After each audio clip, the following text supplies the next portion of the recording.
Unfortunate part of Pakistan is the military rules the nation.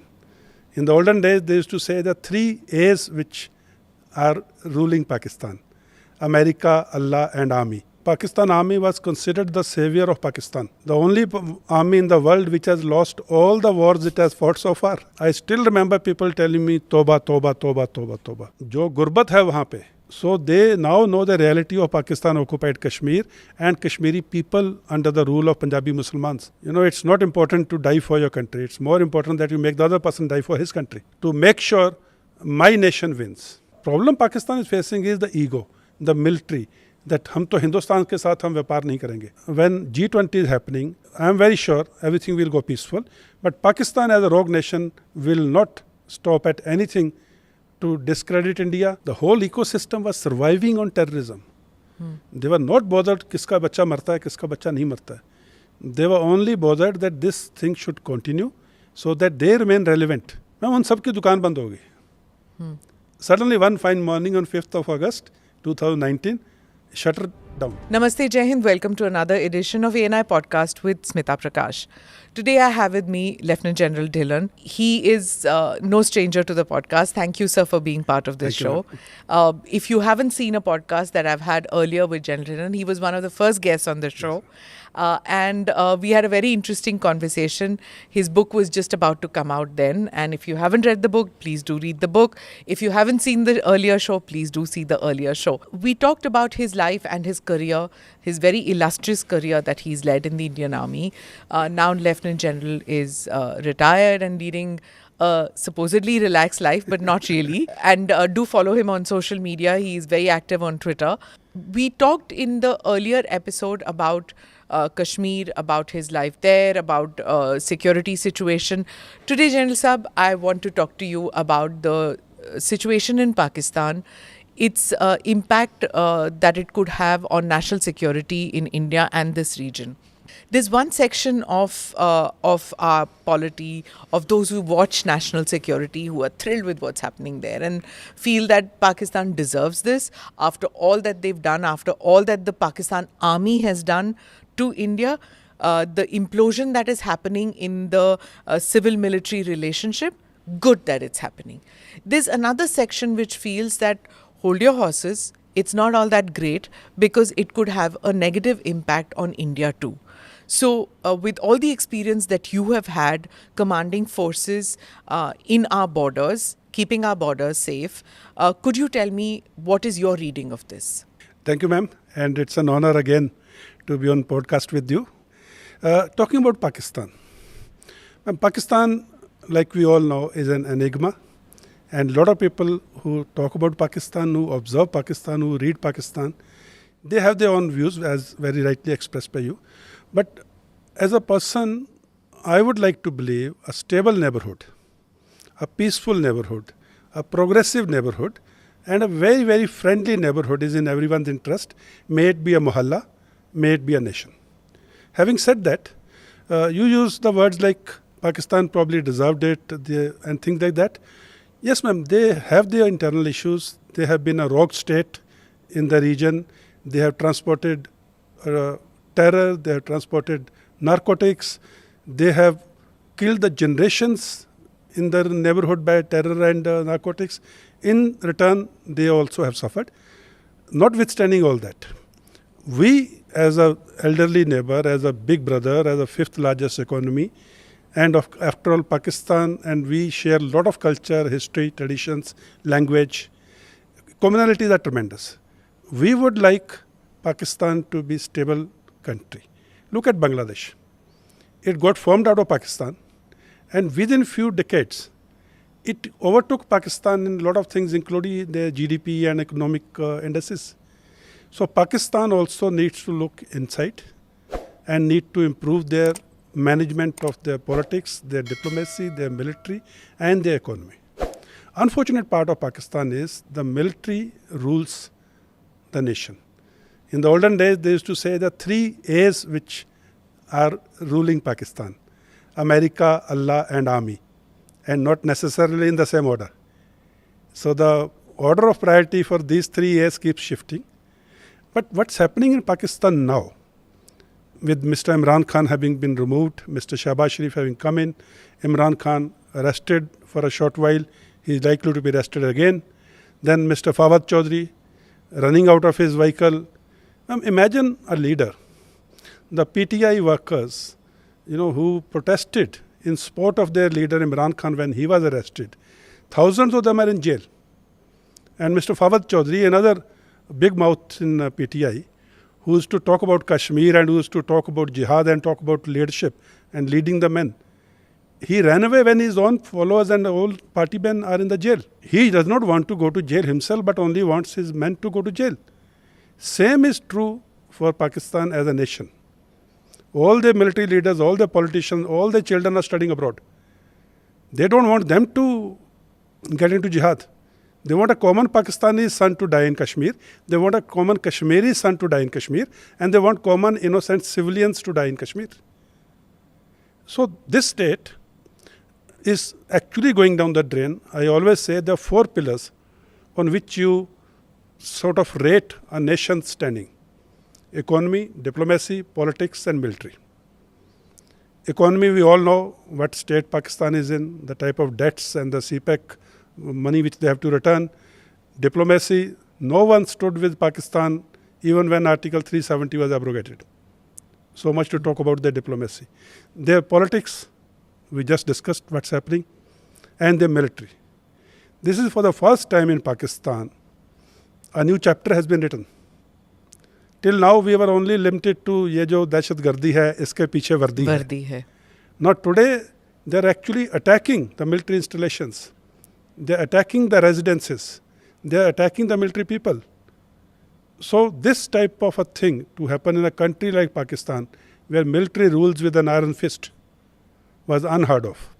Going and attacking the corps commander's house, somehow the homes of anybody used to be sacrosanct, especially of the army, even in our own country, and especially of the army in Pakistan, used to be a zone that nobody ever went into. Absolutely. For them to attack that, and then when we saw the visuals, वहाँ से मोर चुरा के लेके जा रहे हैं, वहाँ से strawberry निकल रही है, all those things which are coming out has made the people very angry that this is the kind of luxurious lives that Pakistan army was leading or their generals were leading, while the people were suffering for, बिजली एक दिन आ रही है, 10 दिन में पानी नहीं है, आटे की किल्लत है. So this is the kind of, disparity between the army and the common people. This is something that has come out in the open now. Absolutely, ma'am. I talked about Mr. Fawad Chaudhry being a leader and not standing by his men. Same thing. Pakistan army was considered the savior of Pakistan. The only army in the world which has lost all the wars it has fought so far. The biggest surrender after the Second World War in the history. 93,000 standing army with aircraft, ships, guns, tanks, everything with them, and still surrendered. 1971. So this is the army, but they kept projecting as if they have won all the wars, including 71. I remember General Bajwa saying, वो तो civilians थे, बाकी सारे जो पकड़े थे, फौजी तो थोड़े थे. And this is when there is visual evidence. Visual evidence, there is a documentary evidence, ma'am. There are lists of people with the army numbers who stayed in India for so many years, had scotches and played golf. So, in spite of all this, they told their people, they even told their people they won the Kargil war, when they did not even claim the dead bodies of their soldiers. So, when that type of image was there, they was considered to be saviors. And when normal Pakistani, as you very rightly said, is crying for atta, is crying for water, is crying for bijli, pani, and normal rozmara ki cheezein. And when they walk into a corps commander's house, and they see deep freezers full of strawberries and kormas and lawns, sprawling lawns with pigeons and peacocks and what have you. And swimming pools. And so then they realized, the common public realized, ये तो हमारे मसीहा बन के दिखाई देते थे. असल में तो ये मसीहा नहीं है. They have been looting the Pakistan country.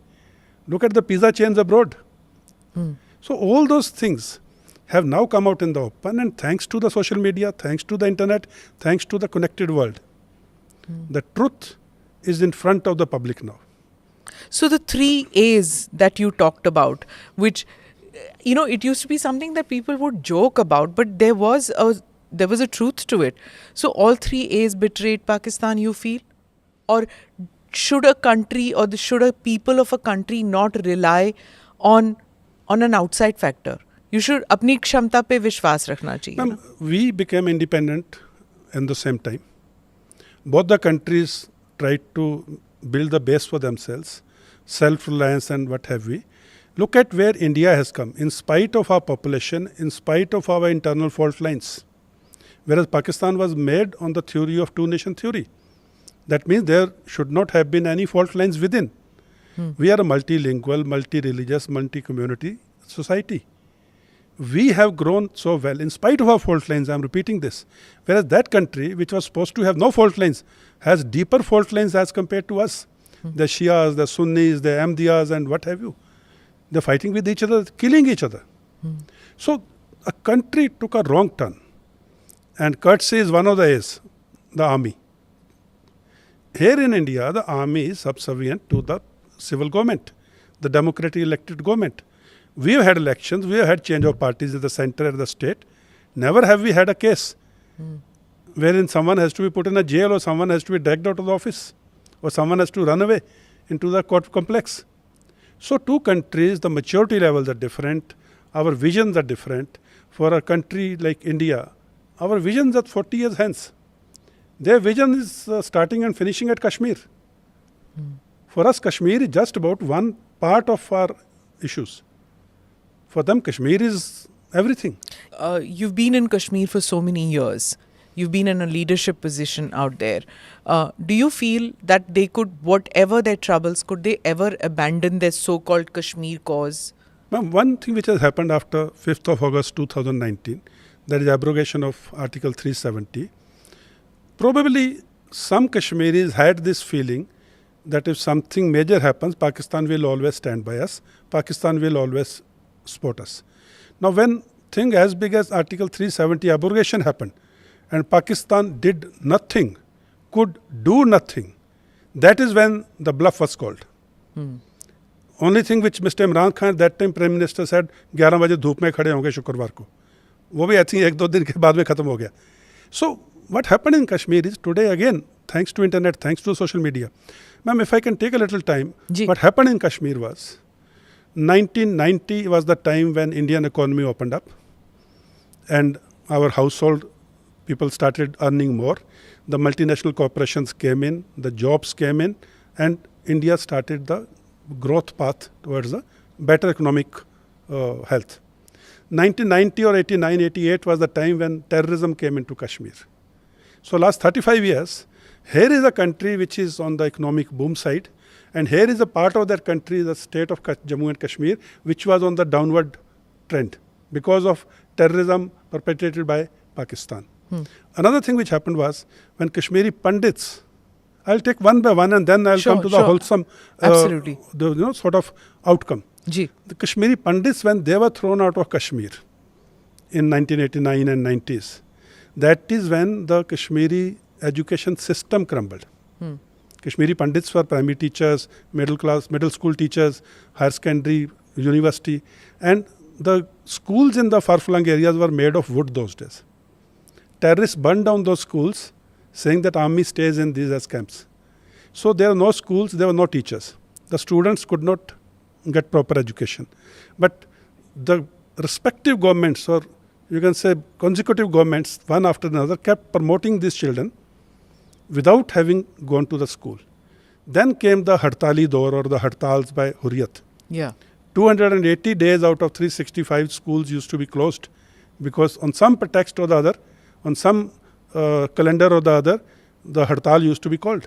So we're talking from 90s, now you moved to the 2000s. So I'm giving a total perspective of the whole thing. Right. So the students who did not have a school in the village areas, did not have good teachers, and even if they had teachers, had school, the schools won't open. So the students kept getting promoted en masse when they came to 10th and 11th or 12th class. Now I'm talking from 90s to today. Now they had to compete for getting admission into a good college, into a professional college, into a civil services and all. Because they did not have the educational base, they could not compete. Now, since they could not compete, there was no future. As there was no future, the boy had no other option but to pick up a gun. So that was one aspect of social economic aspect of the terrorism. Another thing was, all the elections used to be boycotted by Hurriyat, supported by terrorists, sponsored by ISI and Pak Army. When all the elections used to be cancelled or boycotted, only very few percentage of votes used to poll. And these people who used to boycott used to allow those votes to be polled. And then their sympathizers would win. When they would come to power, this used to be a payback time. So all the lower level recruitment, may it be a spy in a constable in police, may it be a bank employee, may it be a primary teacher, may it be a junior revenue officer, they were all taken in on the recommendations of Hurriyat and Jamaat-e-Islami, because these people wanted to come back to power again after 6 years. So when that happened in 90s to today, all these people who got recruited, they are Jamaati Hamaitis, they are Hurriyat Hamaitis, today they are in the middle rung of lower bureaucracy. They are the munchis in Thana, they are the SHOs in Thana, they are the primary school headmasters, they are the patwaris. They are the people who deal with the public on daily basis. Now this is where the problem is. The IGP or the DCP or DGP or the SSP or the DC, how many times can these people go and meet with the public on daily basis? Public comes to the police station or Patwar Khana or school or bank and interacts with these people who are corrupted. So whose sympathy lies with the Hurriyat. Sympathy lies with the Hurriyat. Even though Hurriyat's back is broken, it's not really broken actually. Jamaati ideology is the most dangerous ideology. Okay. So this is how the child has not got good education, there are no job opportunities, there are no multinational companies, there is no investment, there is a bureaucracy which is corrupted. And the reason why all this was not there is also because the Article 370 was there. Yes, so they couldn't buy property. Kaun aayega? Why would, say, a cafe coffee day or a barista or somebody come there? Because you can't hire your own people. 35A didn't allow this. 370. Yeah. And ma'am, this whole thing, all the political parties, kept quiet about it. And election after election, election after election, boycott after boycott, boycott after boycott. Today the situation is, it will take time to sort out these issues. Good thing is, it is being done. In my book, in the last chapter, I have covered the immediate steps which can be taken under 4 headings, taking inspiration from the Vedas, Sam, Dam, Dand, Bhed. Under these 4 headings, I have given immediately what can be done. And they're all doable things. Some things are being done also. So this socio-economic political cauldron for the last 35 years has created an ecosystem which benefits from terrorism. The ecosystem has Hurriyat, ecosystem has terrorist, ecosystem has ISI, ecosystem has Pak Army, ecosystem has certain politicians, certain NGOs and certain vernacular press. Now, if that ecosystem flourished for several years, for decades actually, 90s se baat kare, so it flourished in Kashmir. Why did Pakistan give up on Punjab so quickly? If that experiment flourished in Kashmir, why did it not flourish in Punjab? The reason I'm asking that also is for viewers and listeners is this episode is being filmed in Amritsar in Punjab. So, there's a lot that people are saying that, Pakistan, when it didn't succeed in Punjab in the 80s, it moved its attention to Kashmir in the 90s. Now that is failing, so it's moving its attention back to Punjab. So tell me, why didn't it flourish in Punjab in the 90s? No, it didn't flourish in Punjab because we are talking of now mid-70s to mid-80s. Yeah. Partition had happened just about 30 years ago. Or 27, 28 years ago. The people who had seen the atrocities of partition, people who were victims of the violence of partition, they were still in their mid-40s or 50s. They were still in the age group of being a parent. Today they are either gone or elderly grandparents. Yeah. So those days the elder people used to say, okay, don't fall for this. And that is the reason the 70s and 80s problem of Punjab did not flourish as it is, and then certain radicalization. And Punjab is a hard-working state, so is J&K, and Punjab is a very prosperous state. Anyone who was earning 1,000 rupees earlier, because of the terrorism, his income dropped to 500. So he saw no benefit in what was going on. And there's no ideological connection between Pakistan and Punjab like there is between Pakistan and Kashmir to some That's extent. what point I'm making. In Kashmir, the religious-based radicalization is what is keeping the movement going till few years ago. But today, the youngsters have seen the bluff. Today, they understand this cannot go on many far. Ma'am, I'll give you small examples. So many killings have happened in Kashmir. Local Kashmiris have died, local civilians have died, Kashmiri boys who joined terrorism, they have died, and some security forces, Kashmiri, at the hands of terrorists have died. Has this ecosystem, which I talked about, politicians, NGOs, even Hurriyat, the terrorist, ISI, have they ever asked the mother of a terrorist who has died, कि आप किस हालात में हो, आपका बच्चा क्यों मरा? Because mother is a mother at the end of the day. That mother will ask these people, my child died because you people brought in terrorism. If terrorism had not come, he wouldn't have joined terrorism, he wouldn't have been killed, today he would have been with me. Have they asked the poniwala or the rickshawala or the shopkeeper or shawl maker or the paper mache maker that why your income has dropped from say 20,000 a month to 10,000 a month? Because tourists are not coming, because these incidents of innocent civilians killing. They will not ask, they will not question that, they will not speak about it because it does not suit the ecosystem. Why don't they speak about why the education system or education levels in Kashmir are not going up? Kashmiri is a very intellectual person. Kashmiri society is a very aware society. They are learned people, ma'am. They are poets, they are musicians, they are artists, they are, you name a intellectual field, Kashmiris are there. But the education system has been damaged so badly by terrorism, the ecosystem will not talk about it. Why there are no jobs? Because there is no education, because there is no education background, there is no investment in Kashmir. You've been there for so long in Kashmir. Do you think that the Kashmiris are looking at what is happening in Pakistan and saying, we could have been them? When I was a brigadier in North Kashmir in Handwara sector, and this bus from Srinagar to Muzaffarabad had started, and people could go across, and Pakistan occupied Kashmir, Kashmiris could come to Indian side, and this exchange, that was the eye-opener for them. Today, each and every child in Kashmir speaks Kashmiri. Whereas people in Pakistan occupied Kashmir, their brothers, sisters who are that side, the Kashmiri culture, it has been destroyed, the Kashmiri language has been destroyed. Punjabis have come in and they are ruling Pakistan occupied Kashmir based जो लोग हैं वहाँ के. Today Punjabi is the most spoken language there. Kashmiri language खत्म कर दी है वहाँ पे ताकि history culture ही खत्म कर दिया जाए. Whereas in our side, Kashmiri language is very well prospering, it's being spoken by everyone and it's a very much spoken language. So people who used to go across to Muzaffarabad and come back, they used to come back, as we say, with their eyes wide open. I still remember people telling me, Toba, Toba, Toba, Toba, Toba. जो गुर्बत है वहाँ पे, हमने तो कभी सोचा भी नहीं था. So they now know the reality of Pakistan occupied Kashmir and Kashmiri people under the rule of Punjabi Muslimans of Pakistan. Now a Kashmiri doesn't want to be part of that. Also the media, it never tells its people what is happening in POK, which they call Azad Kashmir. It never tells people what is happening in their FATA regions. The news from that region doesn't make it to it's only Punjab and that's it. And maybe a little bit about Sindh, if at all they go beyond Punjab. Rest of the places, nothing. There's no talk at all about what happens out there.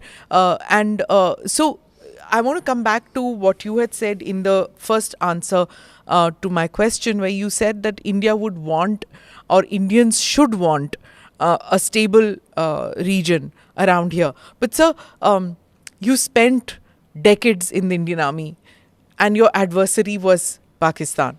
Today you're seeing the same Pakistani army officers getting a bloody nose. What is that feeling? Is it a feeling that, okay, वो दुश्मन मुल्क है, वो दुश्मन मुल्क की फौज है, अच्छा हुआ जो उनके साथ हो रहा है? Or does it feel that he's a uniformed soldier, this shouldn't be happening? What is the sentiment? As a professional soldier, when I'm on the border, there are no holds barred. The person across the line of control or the international boundary, as the case may be, is an enemy. He is fighting for his country, I am fighting for my country. I will leave no stone unturned. Sam, Dam, Dand, Bhed, Sab Shamil. To make sure my nation wins. And in doing so, as George Patton had said, it's not important to die for your country. It's more important that you make the other person die for his country. So when I am on the border, when I am a soldier, I am very clear. When I am in a counter-terrorist operation, I am very clear what I have to do. Now, sitting as an observer and talking about at a national level or an international or regional level, that is when I make this point. Stable region is in, you can say, favor of everyone, including the great country like India. Talking about what happened to the Pakistani senior officers in the recent protests which happened, ma'am, jaisa boge, वैसा ही चुनोगे. This country was ruled by army and the type of corruption which they carried out. Public could not speak because the establishment or the deep state did not allow the media to bring these things out. Public का जो अंदर का गुबार था ना ma'am, वो it was at a pressure point, tipping point. And once the lid was blown off, that is what happened. So, I have no respect for anyone who has looted his nation, who has looted his country, because of whom the public is dying of hunger and they are with strawberries and whatnot and whatnot. So also it's an army that didn't just fight a uniformed soldier across the border when he wanted to. He sent proxies. He started sending drugs across the border, which he continues. Today, as we are recording this in Amritsar, heroin has been dropped. Several kilos of heroin has been dropped via drones on the border. They have made our frontier state of Punjab, the youth of this state, they have broken the back of the youth of the most prosperous state, or the youth which goes into the army, which goes into our forge. They have broken the back of that. On what basis would I want that country, as a citizen of India, to be strong? This is the kind of evil that the army does. It's not, I can understand if the soldier is fighting a soldier, that's his job. But this is through these wrong means. This is not through rules of engagement. Absolutely, ma'am. Even when there is so much of turmoil inside Pakistan, the one thing which Pakistan is not leaving is their anti-India actions. You talked about drugs being dropped. And similarly, you made a point, why should I want a country like Pakistan to be strong? I'm saying I don't want Pakistan to be strong. I want Pakistan to be stable. Okay. Let them get down to the rules of engagement. Let them get down to the way decent nations behave, the way good neighbors behave. It's not that every neighbor is very prosperous, every neighbor is very strong. We have different type of people staying in mohallas and neighborhood. But only thing is, you should not be a rogue nation. This is what Pakistan has come to today. Today somebody just now was asking, Pakistan is a rogue nation. I said, no, Pakistan is not a nation. As of today, it's only rogue. So this is how Pakistan is being looked at, and they must take this seriously. Their standing in the world as a nation, as a respectable country, has taken a big hit, they being the fountainhead of terrorism in the region and the narcotics.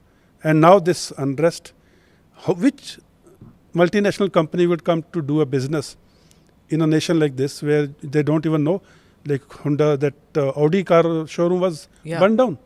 And the Audi car showroom apparently is owned by the son of a Fauji also. Yes. So that's why the anger everything towards... Everything is owned by Faujis there. Everything is owned. And in fact, the whole joke which many Indians don't know is that they say, Pakistan army ne plotistan bana diya Pakistan ka, because they cut up lands and make plots for the senior officers as they retire, so that the system continues of corruption by that Pakistan's military jihadi complex.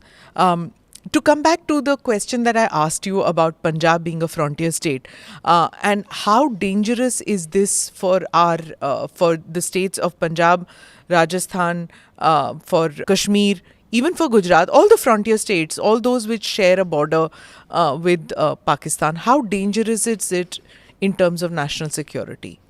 Ma'am, the Western Front, as we call it in the army, starts from Kashmir, goes down right up to Kutch, and then the sea coast starts. It's a very sensitive front. All the wars which we have fought, starting with Kashmir to Kutch, the actions have taken place. So Indian security forces or Indian security establishment is well aware of this. We are geared up. We have the peacetime border guarding forces. We have the reserve forces, defensive forces, and we have the further reserve, the offensive formations. So we are catered for all eventualities. We carry out our war games. We carry out in-house discussions of all eventualities, not only pure war. We carry out our discussions and war games on hybrid type of warfare. We carry out an all two-front war, 2.5 front war. We do all this. It's an evolving thing. And we keep our powder dry. We keep our forces ready. So nothing to worry on that aspect. The Western Front, even the Northern Front, we keep doing the rebalancing as per the evolving situation. And we do the long-term plans of 15 years, 20 years hence. What would be Pakistan's capabilities after 15 or 20 years? We cater for that and we start building for that. So my question also has another dimension to it, that it's not just a military conflict I'm talking about, but what if civilians, by hundreds of thousands, trying to escape from the trap of poverty which it is happening now, from absolute civilian unrest, if they start coming across the border, is our army going to fire on civilians? What do we do? How do we stop that influx if they just run away? Because जाएंगे कहाँ? एक तरफ Afghanistan है. It's not as if it's a hunky-dory situation out there. They can't go to Afghanistan. Down below is south. When they go south, there is the ocean. So they can only come east, which is India. So what does one do? Same thing happened in 1971 Bangladesh Liberation War. Lot of refugees came into Indian side, and United Nations Human Commission for Refugees also works in this. I am very sure the people who are responsible for these are looking at this type of eventualities. From the military man's perspective, this eventuality is sub part of a contingency. Okay. Wherein we have a conflict and at the same time we have influx of civilian refugees. Under no circumstances any professional army will fire at unarmed civilians. That having been said, all actions will be taken to make sure no unwanted, unwelcome person is allowed inside the territory of India. So there are contingencies, there are forces earmarked for it. This eventuality is catered for in all the plans, and I'm very sure at a higher level, at the political level and at the government level, this must be getting looked at on regular basis, because the situation in Pakistan is so volatile. But hopefully that day may not come. Because it's also there that their land is becoming untillable. There is a water problem. They have no plan in action. They used to have the best irrigation for their lands in Punjab, but that irrigation system doesn't exist. There is lack of the agriculture system has failed out there. So when that has failed, the education system has failed. The civilians don't have the basics that they need, and now they're looking at the army as the villain. First time ever the army is seen as a villain. Do you think at some point of time the civilians are going to put pressure on their own army to make amends and to reopen ties with India? Do you think that will happen? Ma'am, reopening ties with India, economics will drive it. Because it makes economic sense to pick up a loaf of bread from the neighborhood bakery, then go 20 blocks away and pick it up through a third party, which would cost 5 times more. So it's economic sense to pick up all the stuff from the neighboring country. And here India happens to be the big neighboring country because of our tropical weather, because of all round the year availability of things in India. And we have stuff available which grows at high altitudes and which grows in island territories. So variety, someone other day asked me why Indians don't prefer tinned food. I said, हमें तो पूरा साल कुछ ना कुछ fresh मिलता है. So why should we go for a tinned food? So similarly, we are a country which can provide everything round the clock. So it's a natural economic sense to deal with India. Now, what problem Pakistan is facing is the ego, the military, that हम तो हिंदुस्तान के साथ हम व्यापार नहीं करेंगे. नहीं करोगे तो मत करो भी, तुम्हारा नुकसान है. But in the long term, I think the point you're making is they will be forced to stop terrorism, because time has now come when world will not take it lightly. World will tell them now directly, and they are a nuclear state. The whole world security watchers must be sitting on their haunches, seeing these visuals on television. What happens if some nuclear assets fall into hands of public or some rogue elements? So these things cannot be seen in isolation as such. Yeah, seen in isolation. Yeah. The wholesome game of Pakistan has to be understood. So if you would say that, and at the same time look at Bilawal Bhutto. He came to India. He's a person who has lived most of his life abroad, not in Pakistan. He has not experienced or seen the pitfalls of living, or jo gurbat ki baat aap kar rahe the. The growing up in he's had an elite upbringing, though he lost his mother to machinations, establishment. Though he tried to say here when he came to India that it was because of terrorism. His mother didn't die because of terrorism, died because of the establishment. He's somebody who's educated abroad. He should be able to see what is in the good of Pakistan. And yet when he came here, he kind of issued a veiled threat to India. When he said, jab G20 ki baat ho rahi thi, he said, main jawab dunga when the time is right. That was a veiled threat. Yes. Again, taking the example of Mr. Fawad Chaudhary. There was a time when Pakistan Army ke gun gaan kar rahe the. Correct. And then he's running away from the Pakistan Army. Similarly, in 2001, Mrs. Bhutto, Bilawal's mother, she spoke about Pakistan Army and the ISI. She very clearly and categorically said, I think it was a BBC program, where she said the ISI is interfering with my ministers, with my members of parliament, and trying to buy them off and tell them to protect, defect against me. He says the ISI is literally blackmailing the judiciary, the judges, and they're interfering with the establishment of the courts. This is Bilawal's mother saying. And things haven't changed. The ISI hasn't changed. Only thing, it has become a little more stronger ever since in 2001 when Mrs. Benazir Bhutto said all this. And Bilawal knows all this very well. So Bilawal is doing Fawad Chaudhary of few months ago. Or is he trying to protect his bases कि अगर इमरान खान को हटा देते हैं, he is seen, and अगर if the Sharif brothers are not an option, then he is the third option, the fallback option. Because जब तक army नहीं select करती, तब तक you can't become Prime Minister of the country. Absolutely, ma'am. He is keeping his options open, and he is not wanting to be a fall guy. As of today, he just wants to play along with the establishment and the deep state. And that is what is my reading. And you never know what happens in the future. So G20 के जो events होने वाले हैं कश्मीर में and in India, do you see any threat to that by Pakistanis that they would want to sabotage, because they can't let it go peacefully in Kashmir, because their entire narrative would fall flat that Kashmir is returned to normalcy, that the people of Kashmir want G20 to succeed, and the foreign dignitaries who come will see Kashmir prosperous. So it means decades of hard work that they have done in Kashmir unravel. Absolutely, ma'am. When 370 was abrogated, Pakistan built a false narrative or a propaganda that there's a lockdown, there's a clampdown, no one is moving out. And that is when the foreign diplomats, high commissioners and ambassadors came to Kashmir in 3 different groups. I personally briefed them on the security situation in addition to the civil administration, and they were made to drive through Lal Chowk. They saw with their own eyes how peaceful and calm everywhere. In fact, the German ambassador at that time, he in fact wrote in a newspaper that I saw no lockdown. In my book, I have given the cutting of that newspaper and put it in the book as a photograph. So even that time, the Pakistani propaganda of lockdown was seen through by European Union members of parliament, high commissioners, including ambassadors of USA, UK, Canada, Australia, and New Zealand, other countries, in addition to other countries.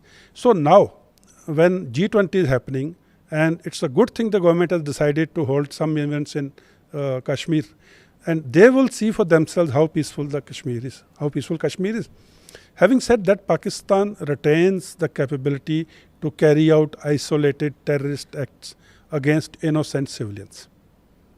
So Pakistan will do everything in its power to sabotage, I may not use the word sabotage, or to bring to limelight the terror activities in Kashmir so that Kashmir comes to the news. The security forces, the civil administration, the government is making all arrangements, taking all precautions, and I am very sure everything will go peaceful. But Pakistan as a rogue nation will not stop at anything to discredit India or to not to highlight the Kashmir issue by acts of terror, pure terror against innocent civilians.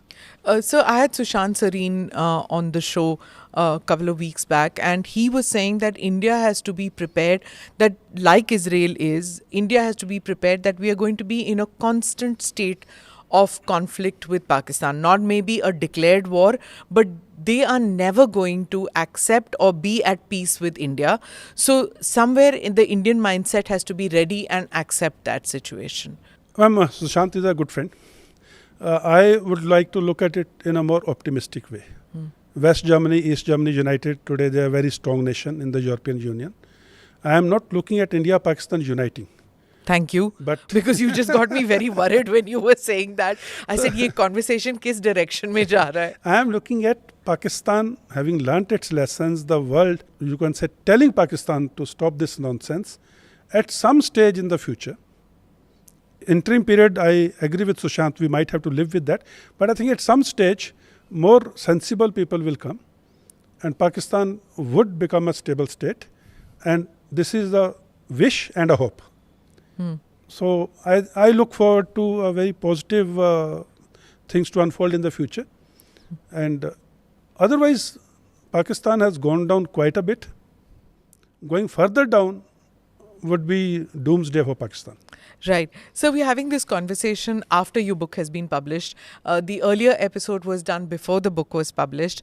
And there were many conversations which you have written in the book, which you didn't mention there. You said, jab kitab niklegi, tab pad lena. So there was one in which you spoke about the conversation with Amit Shah. And this you didn't speak in the earlier podcast because aapki kitab mein aane wali thi.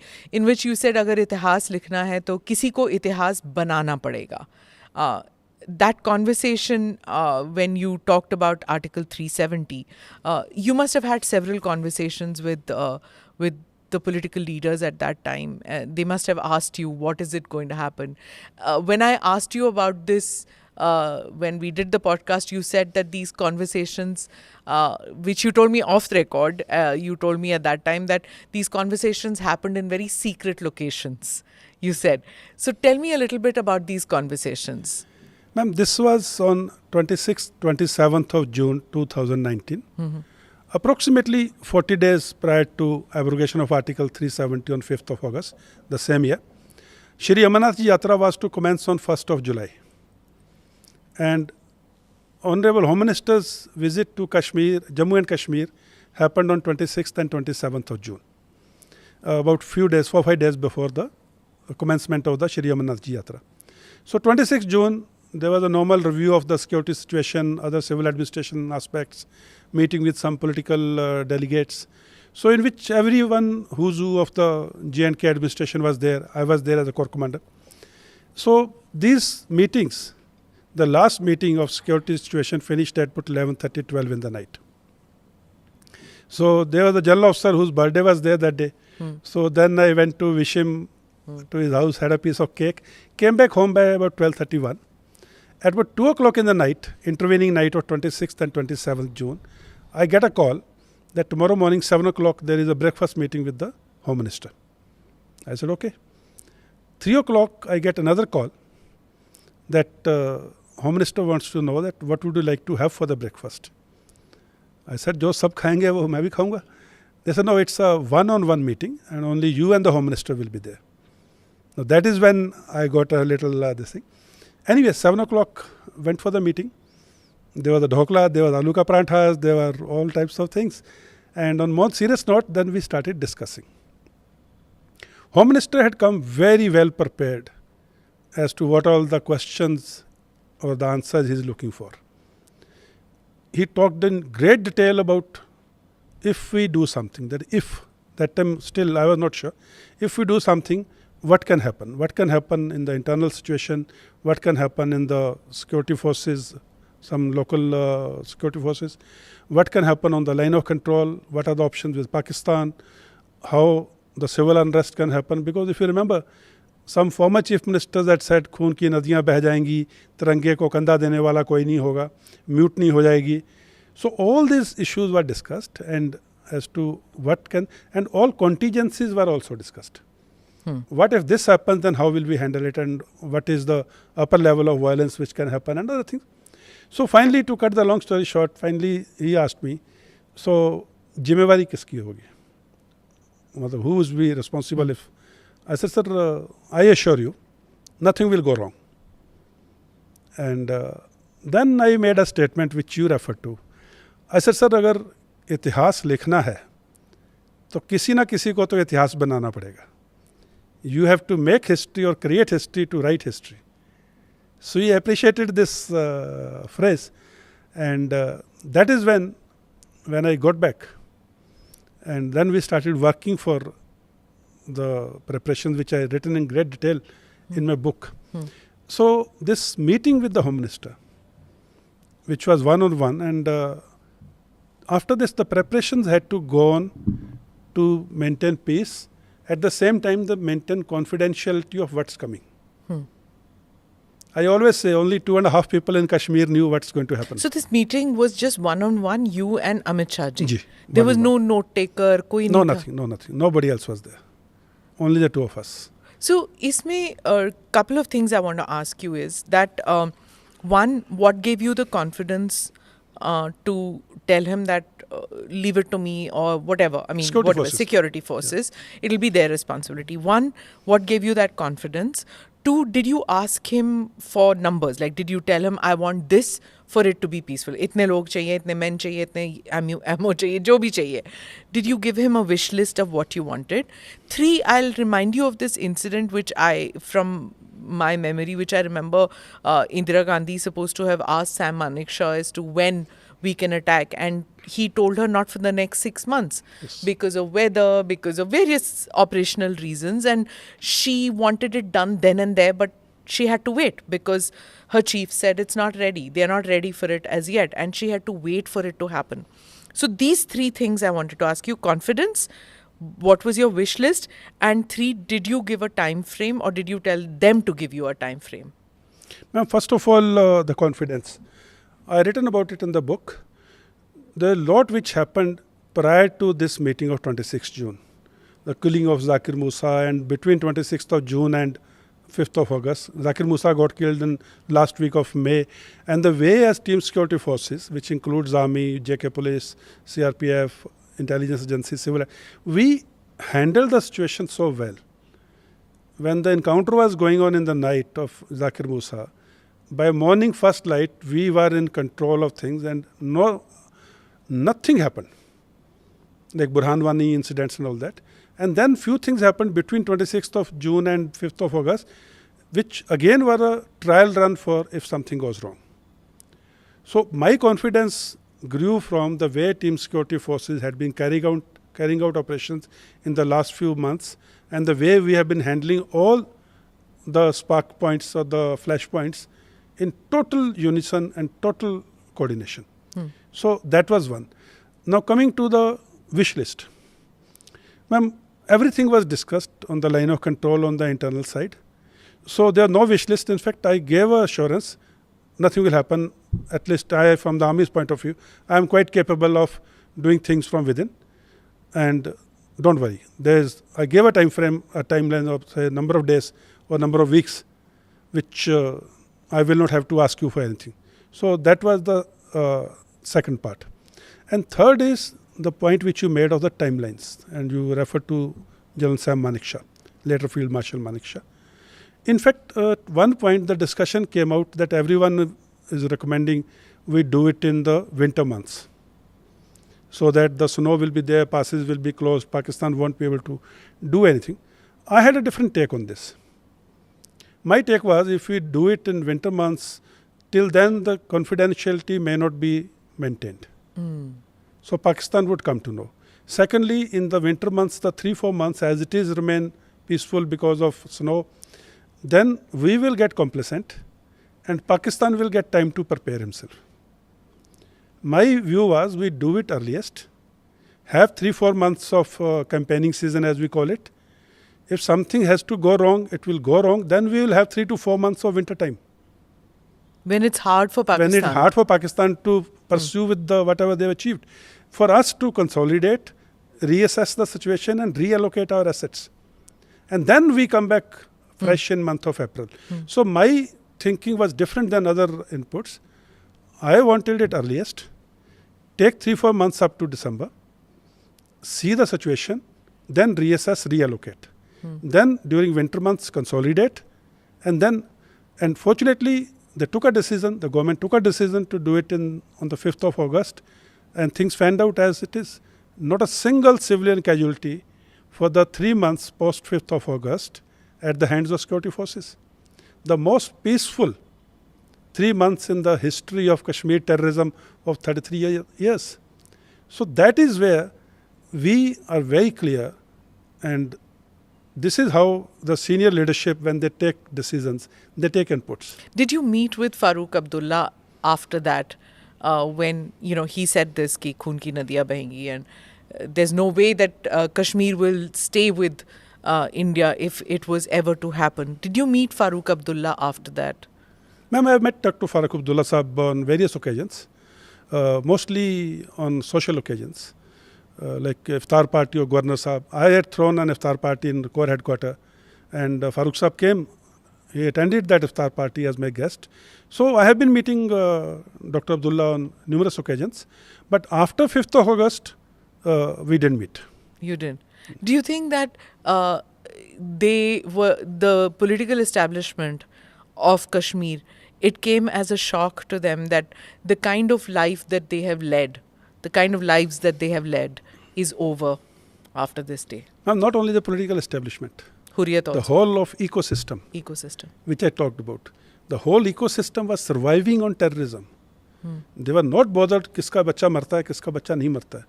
They were only bothered that this thing should continue so that they remain relevant in whichever field they are. They may be authors, they may be journalists, they may be NGOs, they may be Hurriyat, they may be OGWs. They just wanted to remain relevant. Ma'am, उन सब की दुकान बंद हो गई.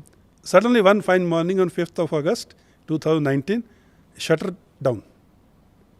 सबसे ज़्यादा तो तिलमिलाए ये लोग हैं. Normal Kashmiri is very happy. They are getting out of the shackles of this ecosystem. Right. And it's become an aspirational society in Kashmir. Rest of India was moving towards that 20 years back or 30 years back when reform started. But Kashmir was not, as you mentioned. But now you're seeing Kashmiris also having that, when beauty parlors, movie halls, music, theatre, everything opening up. It's becoming, that part of Kashmir which there was no sound post evening, that is changing. Or that har bari shanakt parade ho rahi hai civilians ki, that era or those generations of Kashmiris will see a different kind of a life. Ma'am, Kashmiri is a very, very wonderful person. Kashmir के तो ma'am झरनों में music है.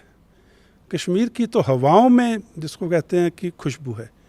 So he was deprived of all this goodness of nature which were bestowed upon him because of this terrorism.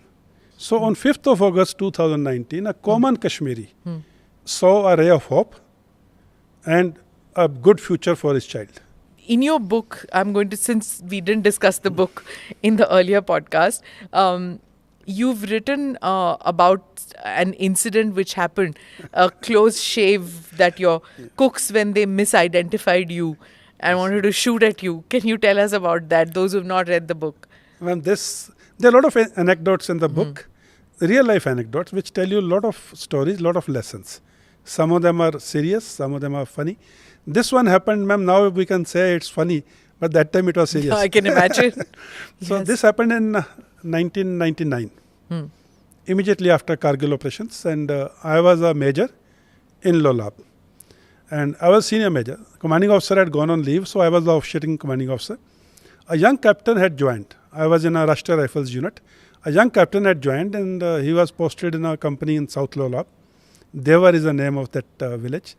So I thought I must go to that post, speak to this young boy, tell him the do's and don'ts and the situation myself, because I was a senior major. So this would put him at ease. So I walked to that post with my, we call it quick reaction team, or the QRT, basically the protection team. So when we reached there, and their normal, sir chai pio, sir biscuit, I said, no, first to tell us what is our location. What is our location in case something happens in the night. Those were the days of Fidain. Okay. Fidain attacks had just started. So I said, no, first to give us, if something happens, someone tries to enter the camp, where we all will be. So once that was established, that is where all the people would be going in case something happens. I came back to my room, I changed, I was wearing a Pathani suit as a night dress, and suddenly at about 11 in the night, the fire started. The terrorists started firing on the post, and everyone ran to the place wherever they were supposed to go. I picked up the weapon, I ran to place where I was supposed to go as commanding officer. When I was going past the cookhouse, I heard someone charging the weapon or cocking the weapon. I heard some sound. And I realized that I hope that person is not trying to fire at me, because I was still in a Pathani dress. So I ran back to my room. I put on the combat trouser and combat jacket on top of the Pathani suit, went to my place of where I was supposed to and controlled the operation. And fortunately, nothing happened. We could, look after the terrorist fire. Now the biggest thing was to check if any terrorist has entered the post. No, but when you went in the Pathan suit, didn't you have a pug on? No, at the night I didn't have a pug on. I had a Afghani cap on. Okay. There was an Afghani cap which I had captured when I was a captain from a terrorist hideout. Oh my God, you were completely... I don't blame that guy. I don't blame him. So I was wearing that Afghani cap, woolen cap, and my Pathani suit. So that cap is still with me. So when we were checking if some terrorist or Fidain has entered the post. So everyone was saying, sir, all okay, checked, all okay. And then when I came closer to the cookhouse, I saw some shmozel there. And when I went there, the cook was saying, nahi sahab, terrorist has entered the post. He said, I have seen, ye 6.25 foot ka Pathan, ye daadi, ye Pathani suit, haath mein ek ke. He said, sahab, meri to rifle nahi cock hui nahi, to maine to maar liya hota. Oh my God. And that is when I told him, I removed my jacket and I removed my trouser. My Pathani suit was still there. Hundas? I said, Hundas. And he said, yes, sir, aap hi the. So, ma'am, this is what happens. In the heat of the moment, can't blame anyone. Friendly fire, as they say. Friendly fire is the most accurate fire. Yeah. Enemy's fire may not be accurate, but friendly fire never misses the target. Yeah. This is a saying in the army. Friendly fire is the most accurate fire. Yeah. We discussed about Operation Ma in the podcast. We talked about that. I also need to know about what that meant to you, because in that podcast you said there's a personal reason why that was very important to me. I didn't probe at that stage, but obviously you were referring to the role played by your mother in your life. Could you tell me a little bit about that? Yes, ma'am. When that podcast was shot or released, that time the book had not come out, and I have never discussed the aspect of my mother with anyone. Even in the army, in my unit, hardly one or two people would know the background. My mother, when I was 3 years old, my father was posted to Nepal, and they were going on a morning walk. They were attacked by a wild animal. That wild animal was almost killing my dad. My father still has wounds on his neck, his wrist, his ankle. And that is when my mother, she was 5 feet 8 inches tall. She took her shawl off, squeezed it around the neck of the animal and literally killed the animal. And then she also had some injuries because the animal pounced back. And those days, Nepal was not very well connected. So from Gorakhpur, the injections were taken in a thermos. Somehow the ice melted or something happened. Those injections got bad. And those injections had a reaction. And we lost her after about 35 days in January 1965. So I was not even 3 years old then. So she was given the name Sher Marma. So I'm very proud of her. Like in the army, we say she died with her boots on. So I always took strength from her. If she can fight an animal, I can fight anyone, may it be terrorist or the enemy. So I always had this. And when Of course, everyone loves the mother, mother loves children. So as a young kid, when I was a captain, not as a young kid, as a young captain, every time we killed a terrorist, there used to be a letter in his pocket, like I said last time. Yeah. Where either the letter has been written to the mother, he has not posted, or mother has written the letter back. So I realized the Kashmiri society, the role of mother is very important. Every society it is important, but Kashmiri society definitely more. So we started this Operation Ma when I was a corps commander. We approached the mothers and we told them to get through to the children who have picked up the weapon, terrorist mothers. And we got more than 50 boys back from the terrorist tanzeems. And those boys are happily living today. And they are with their parents. They are doing different types of jobs. And in this whole operation to be successful, there are three main ingredients. The personal assurance was no police case would be made out against them. Second was their identity will be kept secret. And third was they will definitely be placed in some alternate job based on their qualifications. We are sitting in Amritsar. Some of them are working in Amritsar as of today. Okay. And some of them are still in touch with me. And their past identity, nobody knows. Nobody knows, ma'am. Nobody knows what happened. And most important point is, ma'am, as a soldier, it's very easy to kill a terrorist. But most difficult job is to get the terrorist back. Ma'am, जान लेना मुश्किल नहीं है आपके पास में अगर हथियार है तो. किसी की जान बचाना. Probably I think it is a job next to the God. You lost your mother when you were 3 years old, you said. You know what it is like not to have a mother. You know the loss of losing a parent. You also, because you were posted in Kashmir, you also know the pain of the mothers. And you did mention in the podcast about, how, and today also you mentioned about how these politicians who are making money and who were the entire ecosystem who survived and thrived on conflict, who did not become part of that grief that people suffered. So there is a kind of a personal aspect to every soldier who's posted out there, isn't it? Who brought you up, sir, when you lost your mother at 3, and what motivated you to join the forces? Ma'am, my grandmother, my Nani ji, very brave lady. She brought me up and she taught me all the values, including maar kha ke वापस नहीं आना school से. अच्छा. She would take me back to the school and say कि जिसने भी पीटा है तेरे को उसको जब तक पीट के वापस नहीं आया घर में आने की जरूरत नहीं है. So that brought in the little soldierly qualities, and she brought me up. She taught all the value system, how to respect a lady, how to be, respecting the seniors, how everything, man.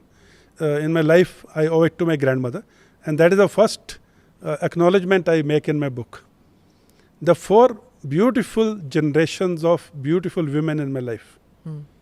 My grandmother, next is my mother, God bless her, and next is my wife, and 4th generation is my daughter. They all have played a very important role in my life, in grooming me, in mentoring me, in coaching me, in guiding me. My daughter till today finds faults with my pronunciation, the way I dress up. So I hope she's happy with this episode when it comes out.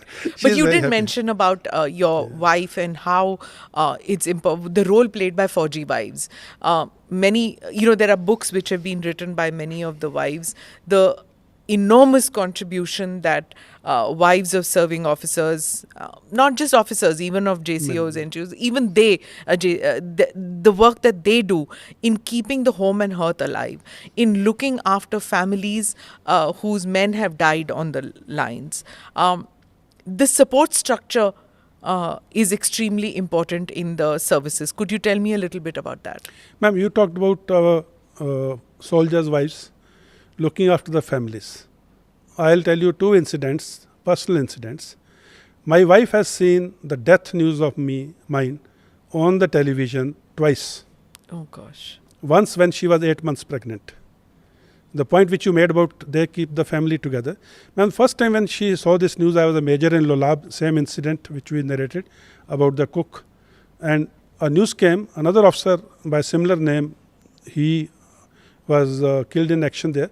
So news ticker said Major KJS Singh, Rashtriya Rifles, Lolab. So she saw the news. She was 8 months pregnant. She was staying with her old parents. She did not tell anyone. Those days were the days of no mobiles and all. In next day morning, she was the first one to get up and go and stand at the gate, pick up the newspaper, because newspaper carried that headline. She hid that newspaper from her parents. In spite of her condition of being 8th month into pregnancy, she was more bothered about her old parents, the responsibility, jimmewari, imandari, wafadari. Now, second time is even more critical. Second time, I was commanding officer in Kashmir. An officer by similar name, KJS Singh, he again was killed in action. Again the news came, Colonel KJS Singh killed in Jammu and Kashmir. I have given these details in my book. And this time she was staying in the unit rear in Ranikhet, near Ranikhet place called Chobatia. And the whole battalion was in Kashmir. In Chobatia, that military station, there were Jawan's wives, JCO's wives and other officers' wives also staying in the same station. She got the news around about 11 in the night. The whole night with 2 children, one about 8 years old, one about 3 years old. She kept awake the whole night thinking, what will I do all alone by myself? And with these 2 children. Come the first light, this is the point I'm making. She was very clear, the officers' wives and other Jawans and JCO's wives would come to her place to console her, to sit with her. And she, as commanding officer's wife, did not want to be seen as a shattered woman. She got up, she dressed up, she combed her hair, and she was ready to face any visitor who comes. And face with full vigor, full confidence of being a commanding officer's wife who cannot waver under any circumstances. Ma'am, hamare ladies are stronger than the soldiers. I always say, military wives are the strongest people on this planet. She was not bothered about her personal loss. She was more bothered about being a wife of a commanding officer. She can't be seen as a weak person because their husbands, the Jawans and the JCOs, were still in Kashmir fighting it out. So this is the type of role, the leadership role. It's not only limited to the people in uniform. Our ladies are the biggest support system with us. And they get no medals for it. Ma'am, I made it a point to give all these incidents in my book and bring it out, that what role they play in a soldier's life. Well, what happened when she got to know that khabar to galat thi, he's alive? Ma'am, her first reaction was, again I written in the book, she says, kisi na kisi ne to khoya hai. She had a horrible night. She says, if I feel happy now, that won't be correct. वो किसी माँ का बेटा, किसी wife का husband, किसी बच्चे का बाप, someone has gone. So she said it in these many words when I spoke to her. Okay, you are there, but someone is not there. For them, the loss is same. So, ma'am, फौजी ना देखने में बहुत लंबा चौड़ा, मुच्छें, this, that, strong, रोबदार आवाज़. अंदर से ना, we are the softest people at heart. Because we've seen the death and life from very close by. We stay away from our families. We make friends with the local people. We listen to their problems. We understand how difficult situations could be in those terrain and weather, climatic conditions, the operational conditions, the line of control. So we understand the human relations. HR का जो department होता है ना in corporate world, हमारे से बड़ा HR कोई नहीं है. You live it. We live it every day. क्योंकि मैम उस कॉर्पोरेट का महीने के आखिर में 5 लाख 10 लाख ऊपर नीचे का नुकसान है. Employee of the month I always say, उनका तो महीने के बाद आता है employee of the month, photo लगती है. हमारा तो ma'am employee of the moment है. If I don't do my job properly my body will die. If he doesn't do his job properly I will be no more. So हमारा हिसाब किताब जिंदगी मौत में है. ये जो बड़ी सिस्टम है इसके बारे में भी थोड़ा बताएं, because those who don't know what it means to have a buddy in the forge. Please tell us. Ma'am, buddy system is basically for 2-3 reasons. One is you are never supposed to be fighting it out alone. Because if something happens to you, it may be a small wound, but you may lose your life by excessive bleeding. So there has to be a person next to you who would understand and see that you are hit. He will give you the first aid. He will evacuate to the nearest place, and there afterwards the system will take care, ambulance, doctors and other things. So buddy system is for that reason. Second is, when you are firing, I may be concentrating in this direction, but there may be another enemy or terrorist coming from this direction or trying to engage me. He has your back, your buddy. The buddy has your back. He is supposed to keep a look around for everything. And similarly, I as his buddy would look around for everything. Every officer has a buddy. Every Jawan has a buddy. And these buddies are not that they change every day. We know each other's family background. We know each other बच्चों के कितने marks आए 10वीं में, कितने marks आए 7वीं में. So we live with each other. And this buddy system is basically for operational areas, field areas. But it cannot be discontinued in peace areas. Because जो कहते हैं intelligence building and buddy building, it cannot happen overnight. Continuity is a must. So even in peace areas, like my buddy used to admonish me so badly when I was a bachelor. सब बहुत खर्चा कर रहे हो. कल भी dinner bar किया, आज भी डिनर बार किया, ऐसा थोड़ी चलेगा. कल को शादी होगी, बच्चे होंगे, थोड़ा पैसा बचा के रखो. And when I got married, I written in this book, in my book, Naik Ran Singh, very elderly man, he would tell my wife, सिलाई करना सीखो. पहले तो साहब बैचलर थे, तो ठीक है दर्जी से करवा के लाते थे, अभी आप करिए, ठीक कीजिए इसको. So when you, कल साहब ना, जैन साहब आप retire हो गए हैं, you've come out of the forge, you're living the life of a civilian. You bring those, you've lived those values, you've learned those values, lived those values, taught those values. When you come to civilian life, how difficult is it to adjust to a different set of people who may not have the same kind of value system which you've been used to living in cantonments, living in those non-family stations. अब आप यहाँ पे आ गए हैं जहाँ पर people don't have that kind of buddy system, help system, value system which you're accustomed to. How does that adjustment take place? Since we all come from the society, Sir.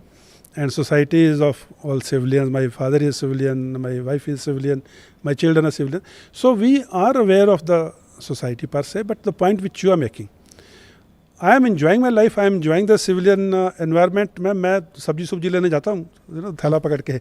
I love that part of life. But one thing which at times I don't appreciate is, देख लेंगे, कर लेंगे, हो जाएगा, परसों बात करना, नर्सों को बात करना. Either it is yes or no. You're a doer. You are a doer. You need to tell me now कि सर हो सकता है या नहीं हो सकता है. ये नहीं सब देखेंगे सर ऐसे करता हूँ मैं थोड़ा चेक करता हूँ फिर परसों मेरे को फ़ोन करना. So this is where I feel we are losing those 3 days of man hours. Whereas I am used to working, if I sit in my office for 1 hour additional, my clerk, my PA, my runner, my driver, my buddy, and not to talk about the cook and the wife who are waiting at home, everyone has wasted that 1 hour. Because of my inefficiency, I could not complete my work by 1 o'clock. I sat till 2. Everyone's 1 man hour has been gone down the drain. So I put myself under pressure to finish my work in time so that my clerk can go back to his house, play with his children. My driver can, after dropping me, can get back, park his vehicle and go and relax if he's staying in a barrack, or go to his family. Because ma'am, every minute is precious. Well, I hope our viewers also learn the values of discipline and a more regulated kind of a life where your productivity is important, not just for yourself and your family, but to the society also. Thank you so much, General Dhillon, for being part of the podcast once again. As always, I learn so much every time that you're on the podcast. Thank you, ma'am. And thank you, everyone. Jai Hind. Thank you for watching or listening to this episode. Do like or subscribe on whichever channel you have seen this. Namaste. Jai Hind.